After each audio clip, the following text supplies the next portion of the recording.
Olá, eu sou Jéssica Braga, eu sou aluna do quarto semestre de Agronomia no IFCE Campus Tianguá.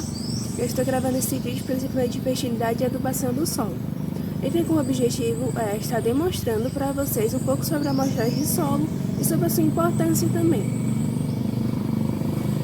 Como eu estou gravando no quintal da minha casa, a gente não vai ter essa parte de divisão da área em talhões, por exemplo, porque é realmente uma área bem pequena. Então, como critério para essa amostragem, eu resolvi realmente a questão da cultura.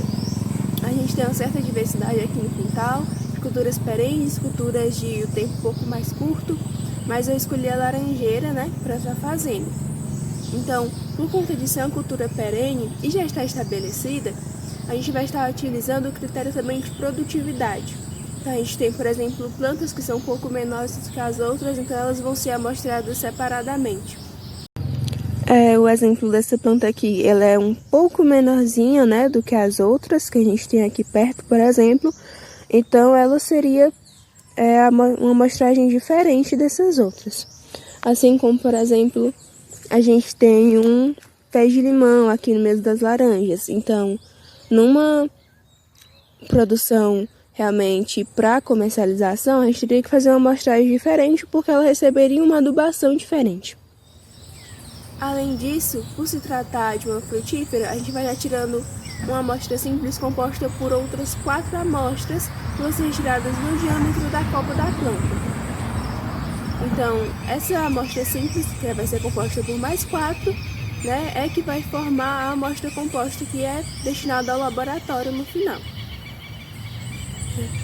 Importante destacar também que os instrumentos devem estar limpos para evitar contaminação, assim como o balde utilizado deve ser de plástico. E, no caso, a pá que eu vou utilizar, não vou poder utilizar o trado, mas a pá é importante que ela seja de um material inoxidável para que não venha soltar partículas na amostra também.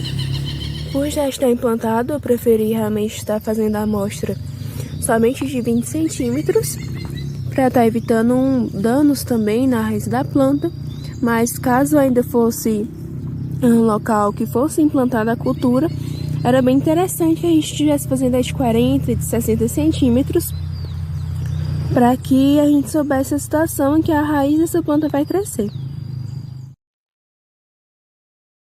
Aqui eu venho fazendo a retirada de uma das amostras, de um dos quadrantes que vai compor uma amostra simples. É importante que a gente faça essa limpeza. São escolhidos 4 centímetros centrais dessa amostra que está na pá, e o resto é descartado. Depois de terminada a limpeza, a gente direciona essa amostra para o balde, onde ela vai ser destorroada, e a partir de que vão chegando outras amostras, elas vão sendo misturadas para que a gente tenha uma amostra homogênea e que realmente seja representativa da área. Nesse caso, como o solo está úmido, o indicado é que ele seja seco à sombra antes de ser enviado ao laboratório. Para esse envio, é importante também que ele esteja acomodado em um saco que esteja limpo, que nunca tenha sido usado, realmente para novamente evitar a contaminação, e também que junto a ele a gente tem uma ficha de identificação, onde nessa ficha vai ser identificado o local da amostra, o nome da propriedade, por exemplo, o nome de quem retirou, informações como a vegetação original que se tem naquele local, se a área já foi adubada ou não, o que vai ser implantado naquela área, para que, ao ser realizada a análise no próprio laboratório, caso o responsável do laboratório venha a perceber alguma incompatibilidade, já seja resolvido o mais rápido possível.